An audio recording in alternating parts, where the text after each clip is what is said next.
Greetings everyone. நம்ம டெய்லியும் prelims and mains point of view current affairs articles பார்க்குறோம். இன்னைக்கு என்ன இம்பார்ட்டன்ட் ஆர்டிகல்ஸ் இருக்குன்னு பார்ப்போம். ஸோ ஃபர்ஸ்ட் எடுத்தோன்னே பார்த்தோம்னா மூணாவது முறையாக விண்வெளிக்கு செல்லும் சுனிதா வில்லியம்ஸ் அப்படின்னு சொல்லி கொடுத்துருக்காங்க. நம்ம இவங்க வந்து இந்தியா வம்சாவளியை சேர்ந்தவங்க. முதல் இந்தியராக யார் போயிருப்பாங்க அப்படின்னு பார்த்தோம்னா நமக்கு ராகேஷ் சர்மா அவர்கள் வந்து போயிருப்பாரு. ஸோ அதுக்கப்புறம் கல்பனா சாவ்லா, சுனிதா வில்லியம்ஸ் இந்த மாதிரி இந்தியர்களை சேர்ந்தவங்க இந்தியா வம்சாவளியை சேர்ந்தவங்களாக இருந்தாலுமே நம்ம அவங்கள கொண்டாடிட்டே தான் வரும். ஓகேங்களா? அந்த வகையில் சுனிதா வில்லியம்ஸ் அவர்கள் மூணாவது முறையாக வந்து நமக்கு விண்வெளிக்கு போக போகிறாங்க. எதுக்காக போகிறாங்க அப்படின்னு பார்த்தோம்னா இந்த ஒரு ஃப்ளைட் டெஸ்டிங் மிஷன் அப்படின்னு சொல்கிறாங்க. க்ரூ ஃப்ளைட் டெஸ்ட் அப்படின்னு சொல்லியிருக்காங்க. இன்டர்நேஷனல் ஸ்பேஸ் ஸ்டேஷனில் போய் ஒரு சில எக்ஸ்பெரிமெண்ட்ஸ் பண்ண போறாங்க. சரிங்களா? அதுக்காக தான் போறாங்க. சோ சமீபத்தில் இந்தியர்களையும் விண்வெளி துறையையும் இணைக்கிற மாதிரியான இன்னொரு விஷயமும் நடந்திருக்கு. என்ன அப்படின்னு பார்த்தோம்னா கோபி தோட்டக்குரா அப்படின்னு சொல்லக்கூடிய அந்த நபர் முதல்ல விண்வெளிக்கு சுற்றுலா செல்ல போறார். ஓகேங்களா? அமெரிக்காவை சேர்ந்த அமேசான் நிறுவனம் அதனுடைய இன்னொரு நிறுவனமாக இருக்கக்கூடிய ப்ளூ ஆரிஜின் அப்படிங்கிற அந்த நிறுவனத்தின் மூலமாக இவர் கமர்ஷியல் ஸ்பேஸ் ஃபிளைட் அப்படிங்கறத எடுக்க போறாரு. அந்த கமர்ஷியல் ஸ்பேஸ் ஃபிளைட்னா இன்னொரு அதுக்கு ஈக்குவலண்டான டேர்ம் என்ன அப்படின்னு பார்த்தோம்னா ஸ்பேஸ் டூரிசம். விண்வெளி சுற்றுலா போக போறாரு. யார் அப்படின்னு பார்த்தோம்னா கோபி தோட்டக்குரா. இந்தியாவிலே முதல் முறையா கோபி தோட்டக்குரா அவர்கள் தான் இந்த ஸ்பேஸ் டூரிசம் அப்படிங்கறத பண்ண போறாரு. வேற என்ன ரிலேட்டடா இருக்கு அப்படின்னு பார்த்தோம்னா ககன்யானுக்கு ஒரு 4 பேர் நம்ம செலக்ட் பண்ணி வச்சிருந்தோம். ஓகேங்களா? அஜித் ராமகிருஷ்ணன் அப்படின்னு சொல்லி ஒருத்தர், அங்கத் பிரதாப் அப்படின்னு சொல்லி ஒருத்தர், சுபான்சு சுக்லா அப்படின்னு சொல்லி ஒருத்தர், இன்னொருத்தர் பார்த்தோம்னா நமக்கு நாயர் அப்படின்னு சொல்லக்கூடிய ஒரு கேரளாவை சேர்ந்த ஒரு நபரும் இருப்பார். ஓகேங்களா? இந்த நாயர்னு சொல்லக்கூடிய பிரசாந்த் பாலகிருஷ்ண நாயர் இவங்களாம் தான் வந்து ககன்யானுக்கு போகக்கூடிய 4 பேர். சரிங்களா? ஸோ அதில் 4 பேர்லேருந்து 3 பேர் செலக்ட் பண்ணுவாங்க. ஓகேவா? ஸோ ஸ்பேஸ் அண்ட் இந்தியன்ஸ் ரிலேட்டடாக இதெல்லாம் தான் இருந்துச்சு நமக்கு சமீபத்தில் செய்திகளில். அடுத்தது செர்லாக் அப்படிங்கிற அந்த ஒரு உணவுப் பொருட்களில் அதிகமான சர்க்கரை கலக்கப்படுது அப்படிங்கிற ஒரு ரிப்போர்ட் வெளியே வந்துருந்துச்சு. சுவிட்சர்லாண்டை சேர்ந்த ஒரு அமைப்பு வந்து யூரோப்பில் பயன்படுத்தக்கூடிய செர்லாக்கோட ப்ராடக்ட்ஸும் இந்தியா தெற்காசிய நாடுகளில் பயன்படுத்தக்கூடிய செர்லாக்கோட ப்ராடக்ட்ஸையும் எடுத்து கம்பேர் பண்ணி பார்த்துருக்காங்க. அதில் யூரோப்பில் பார்த்தீங்கன்னா கம்மியான சுகர் கண்டென்ட்டும் இந்தியாவில் அதிகமான சுகர் கண்டென்ட்டும் இருக்கு அப்படிங்கிறது சொல்லியிருக்காங்க. ஸோ இந்த மாதிரி சுகர் கண்டென்ட் அதிகமாக இருந்துச்சுன்னா அதில் என்ன பிரச்சனை அப்படின்னு பார்த்தோம்னா 100 கிராமுக்கு 5 கிராம் தான் சுகர் கண்டென்ட் இருக்கணும்னு உலக சுகாதார அமைப்பு வந்து சொல்றாங்க. வேர்ல்டு ஹெல்த் ஆர்கனைசேஷன் வந்து சொல்றாங்க. அது மட்டும் இல்லாமல் ஒரு நாளைக்கு 25 கிராமுக்கு மேலே சுகர் எடுத்துக்க கூடாது அப்படிங்கிறதையும் அவங்க சொல்றாங்க. ஸோ அந்த வகையில் இந்த ப்ராடக்ட்ஸை எடுத்து பார்க்குறப்ப அந்த ஒரு ஸ்கூப் எடுத்தாலே அதில் 25 கிராம் சுகர் 24 கிராம் சுகர் இருக்கு அப்படிங்கிறது கண்டறியப்பட்டிருக்கு. ஓகேங்களா? ஸோ அதனால அது ரிலேட்டடாக இருக்கக்கூடிய சாம்பிள்ஸ் எல்லாம் இந்தியாவில் இருக்கக்கூடிய உணவு தர நிர்ணய அமைப்பாக இருக்கக்கூடிய food safety and standards authority of India அவங்க வந்து சாம்பிள்ஸை கலெக்ட் பண்ணிட்டு இருக்காங்க. ஓகேங்களா? ஸோ இதனால என்ன ஒரு பாதிப்பு ஏற்படும்னா இப்போ குழந்தைகளுக்கு செர்லாக் நான்ப்ரோ போன்ற பொருட்களை வந்து நம்ம கொடுக்குறோம். பால் பவுடரை வந்து நம்ம கொடுக்குறோம். ஓகேங்களா? அதெல்லாம் சிம்பிளா பால் பவுடர் தான். ஓகேவா?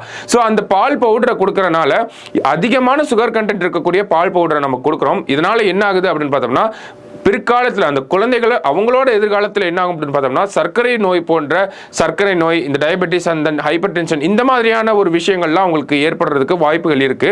ஸோ அதனால தான் இந்த சுகர் கண்டென்ட்லாம் மெஷர் பண்ணி கரெக்டான அளவில் இருக்கணும் அப்படிங்கிறது ரொம்ப முக்கியமான விஷயமா இருக்கு. ஸோ அப்போ யூரோப்பில் ஏன் கம்மியாக இருக்கு அப்படின்னு பார்த்தோம்னா அங்கே கரெக்டாக அங்கே இருக்கக்கூடிய ஃபுட் அத்தாரிட்டிஸ்லாம் அடிக்கடி டெஸ்டிங் பண்ணிட்டே இருப்பாங்க. அங்கே இருக்கக்கூடிய தன்னார்வ அமைப்புகள்லாம் இந்த மாதிரி ரிப்போர்ட் ரிலீஸ் பண்ணிட்டே இருப்பாங்க. ஸோ அதனால அங்கே ஒரு ஸ்டாண்டர்ட் மெயின்டைன் ஆகிட்டே இருக்கு. இந்தியாவில் அதை பண்ண தவறிட்டோம். நம்ம இப்போதான் அதை பண்ண ஆரம்பிச்சிருக்கோம். சரிங்களா? ஸோ அந்த ரெகுலேஷன்ஸ் அந்த இம்ப்ளிமெண்டேஷன் அப்படிங்கிறதும் ஒரு பெரிய ரோல் பிளே பண்ணும். அது எப்படிலாம் இம்பாக்ட் ஆகும் அப்படிங்கிறத நம்ம இதில் வந்து எடுத்துக்கலாம். ஓகேவா? ஸோ அடுத்தது பார்த்தோம்னா ஏழைகளின் கல்வி உரிமை உறுதி செய்யப்பட வேண்டும் அப்படிங்கிறது சொல்லியிருக்காங்க. நமக்கு ரைட் டு எஜுகேஷன் கல்வி உரிமை சட்டம் அப்படிங்கிறது 2009ஆம் ஆண்டு வந்து வந்திருக்கும். அந்த சட்டம் கல்வி அப்படிங்கிறத ஒரு அடிப்படை உரிமையாக மாற்றிருக்கும். ஆர்டிகல் 21A கீழே எஜுகேஷன் அப்படிங்கிறது ஒரு ஃபண்டமெண்டல் ரைட்டாக வந்து மாறி இருக்கும். ஸோ அந்த சட்டத்தின்படி ஒன் ஆஃப் த ப்ரொவிஷன்ஸில் என்ன சொல்லியிருப்பாங்க அப்படின்னு பார்த்தோம்னா 25% தனியார் பள்ளிகள் வந்து ஏழை மாணவர்களுக்கு இடஒதுக்கீடு செஞ்சாகணும் இந்த சட்டத்துக்கு கீழே. ஓகேங்களா? RTE கீழே ரைட் டு எஜுகேஷன் ஆக்ட் கீழே 25% of the seats in private school வந்து யாருக்காக புவர் ஸ்டூடெண்ட்ஸ்க்காக ஒதுக்கீடு செய்யணும்.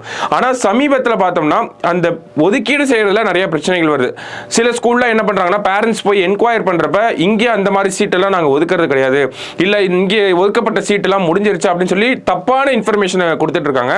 அதே மாதிரி தமிழ்நாடு கல்வித்துறை வந்து ஒரு விஷயம் சொல்லியிருக்காங்க. பள்ளி கல்வித்துறை என்னன்னா ஒவ்வொரு தனியார் பள்ளியிலும் அவங்களோட வாசல்ல இந்த மாதிரி இவ்வளவு சீட்டு எங்க ஸ்கூல்ல இந்த சட்டத்துக்கு கீழே இவ்வளவு சீட்டில் நாங்கள் மாணவர்களை எடுத்துப்போம் அப்படின்னு சொல்லக்கூடிய தகவல்லாம் மென்ஷன் பண்ணும் அப்படிங்கிறதெல்லாம் சொல்லியிருக்காங்க. ஆனால் எந்த ஒரு பள்ளி நிர்வாகமும் அதை அவர் பண்ணுறது கிடையாது சரிங்களா. ஏன்னா அவங்களுக்கு அது லாஸ் இன் இன்கம் ஓகேங்களா. அவங்க அப்படிதான் பார்ப்பாங்க, பிஸ்னஸ் ஓரியன்டாக தான் பார்ப்பாங்க. கல்வி ஏழை மக்களுக்கு சேவை செய்யணும் அப்படிங்கிறதெல்லாம் தனியாரோட கண்ணோட்டத்தில் இருக்காது பல நேரங்களில் ஓகேங்களா. ஸோ அந்த ஒரு சூழலில் இப்போ தமிழ்நாட்டிலையும் இந்த ஒரு பிரச்சனை அப்படிங்கிறது போயிட்டு தான் இருக்கு. மகாராஷ்டிரா சமீபத்தில் என்ன பண்ணியிருப்பாங்க அப்படின்னு பார்த்தோம்னா கவர்மெண்ட் எய்டட் ஸ்கூல் அரசாங்க பள்ளிகள் அரசு உதவி பெறும் பள்ளிகளுக்கு பக்கத்தில் ஏதாவது ஒரு தனியார் பள்ளிகள் இருந்துச்சுன்னா அந்த மாதிரி பள்ளிகள் அவங்க 25% இடஒதுக்கீடு கீழே வரமாட்டாங்க, அந்த ஸ்கூல்ல எக்ஸாம் பண்ணிட்டாங்க ஓகேங்களா. அது எதுக்காக பண்ணாங்க அப்படிங்கிறதும் தெரியல. 2018ஆம் ஆண்டு கர்நாடக அரசாங்கம் இதே போன்ற ஒரு விஷயத்தை பண்ணியிருப்பாங்க.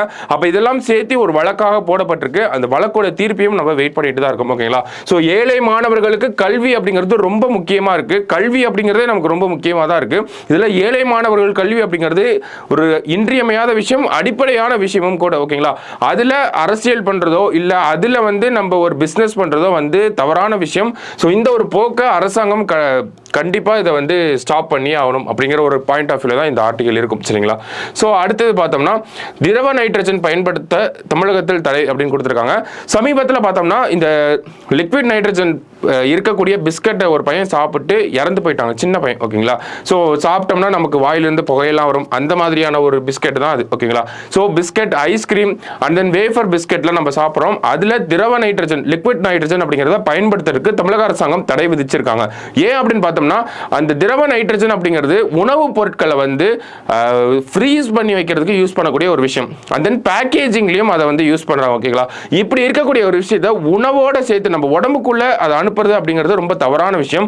அந்த லிக்விட் நைட்ரஜனை நம்ம சாப்பிட்றப்ப அந்த பிஸ்கெட்லாம் நம்ம சாப்பிட்றப்ப நிறைய புகை வருது, அதை வெளியே விட்டுட்டா பிரச்சனை கிடையாது. அந்த எக்ஸஸா வரக்கூடிய புகை உள்ள போச்சு அப்படின்னா நமக்கு என்ன ஆகுது, இந்த உணவு குழாய் நம்மளோட அந்த லங்ஸ் எல்லாமே ஃப்ரீஸ் ஆகக்கூடிய வாய்ப்புகள் அதிகமாக இருக்கு அப்படிங்கிறது சொல்றாங்க. ஸோ அந்த மாதிரி ஃப்ரீஸ் ஆகி தான் அந்த பையன் இறந்துட்டான் அப்படிங்கிறதையும் சொல்றாங்க. அதனால என்ன சொல்றாங்க, திரவ நைட்ரஜன் உணவுப் பொருட்களில் பயன்படுத்த தமிழக அரசாங்கம் தடை விதிச்சிருக்காங்க. சமீபத்தில் தமிழக அரசாங்கம் இன்னொரு ஆய்வை செஞ்சு ரோடமைன் பி அப்படின்னு சொல்லக்கூடிய அந்த ஆர்டிஃபிஷியல் டை உணவுப் பொருட்களில் பயன்படுத்துறத கண்டுபிடிச்சாங்க. குறிப்பாக இந்த பஞ்சு மிட்டாய் போன்ற உணவுகளில் கலரான பஞ்சு மிட்டாய் வர்றப்போ அதில் என்ன இதை யூஸ் பண்ணுறாங்க, கலரிங் ஏஜென்ட்டை யூஸ் பண்ணுறாங்கன்னா ரோடமைன் பி அப்படிங்கிறத யூஸ் பண்ண ஆரம்பிச்சாங்க. அதனால தமிழகத்தில் பஞ்சு மிட்டாய் அப்படிங்கிறதையே தடை பண்ணாங்க ஓகேங்களா. எதை யூஸ் பண்ணுறதுனால, ரோடமைன் பியை யூஸ் பண்ணுறதுனால.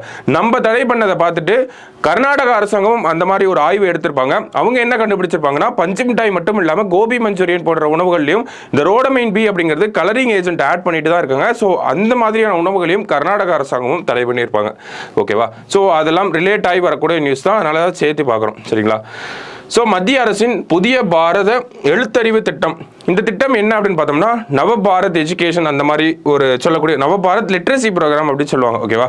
ஸோ இந்த திட்டம் அப்படிங்கிறது நமக்கு 15 வயசுக்கு மேற்பட்டு இருக்கிறவங்க கல்வி அறிவு இல்லாமல் இருக்காங்க, லிட்ரஸி இல்லாமல் இருக்காங்க அப்படின்னா அவங்களுக்கு தன்னார்வ அமைப்புகள் மூலியமாகவும் மற்ற அமைப்புகள் மூலியமாகவும் ஒரு கல்வியை கொடுக்கறதா, பேசிக்கான எஜுகேஷனை கொடுக்கறதா இந்த நவபாரத் லிட்ரஸி ப்ரோக்ராம் அப்படிங்கிறது 2022ஆம் ஆண்டு அந்த புதிய கல்விக் கொள்கை கீழே இருக்கக்கூடிய ஒரு ஒன் ஆஃப் தி திட்டமாக தான் இருக்கும் சரிங்களா. 2022ஆம் ஆண்டு கொண்டு வந்திருப்பாங்க. திட்டத்தோட டார்கெட் என்ன அப்படின்னு பார்த்தோம்னா 2027ஆம் ஆண்டுக்குள் 5 கோடி பேருக்கு கல்வி கற்பிக்க இலக்கு நிர்ணயிக்கப்பட்டுள்ளது. ஸோ 5 கோடி பேருக்கு 5 வருஷத்துல எஜுகேஷன் கொடுக்கணும் அப்படிங்கிறதா இந்த திட்டத்தோட டார்கெட்டாக இருந்துச்சு. 2022ல கொண்டு வந்திருப்பாங்க சரிங்களா. ஸோ அந்த திட்டத்தின்படி இந்த வருஷத்துக்கான அந்த ஒவ்வொரு வருஷமும் இந்த இம்ப்ளிமெண்ட் பண்ணுவாங்க இல்லையா. ஸோ இந்த வருஷத்துக்கான சில கைட்லைன்ஸ் அப்படிங்கிறத கொடுத்துருக்காங்க. அந்தபடி பிற மாநிலத்திலிருந்து வந்திருப்பாங்க இங்க, அதே மாதிரி மைக்ரண்ட் லேபர்ஸ் புலம்பெயர் தொழிலாளர்கள் இருப்பாங்க இல்லையா அவங்க, அதே மாதிரி நமக்கு ட்ரைபல் பீப்புள்ஸ் அந்த ஹில்லி ரீஜன்ல இருக்கக்கூடிய மலைவாழ் மக்கள் இருக்கக்கூடிய எழுத படிக்க தெரியாத மக்கள் அவங்களையும் இந்த திட்டத்துக்குள்ள கொண்டு வரணும், அவங்கள ஐடென்டிஃபை பண்ணி திட்டத்துக்குள்ள கொண்டு வந்து கல்வியை கொடுக்கணும் அப்படிங்கிற ஒரு விஷயத்தையும் கைட்லைன்ஸ்ல கொடுத்துருக்காங்க சரிங்களா. ஸோ இதுதான் இந்த ஒரு ஆர்டிக்கலை நம்ம பார்க்குறோம் சரியா. ஸோ இன்னைக்கு ஆர்டிகல்ஸை பொறுத்த வரைக்கும் ஒரு 5 இம்பார்ட்டன்டான ஆர்டிக்கலை பார்த்துருக்கோம். எல்லாமே நமக்கு எக்ஸாம் பாயிண்ட் ஆஃப் வியூல ரிலேட் ஆகக்கூடிய விஷயம் தான் நம்ம சொல்லியிருக்கோம் சரிங்களா. ஸோ நோட் பண்ணி வச்சுக்கோங்க. நாளைக்கு டிஎன்ஏல மீட் பண்ணலாம். Thank you.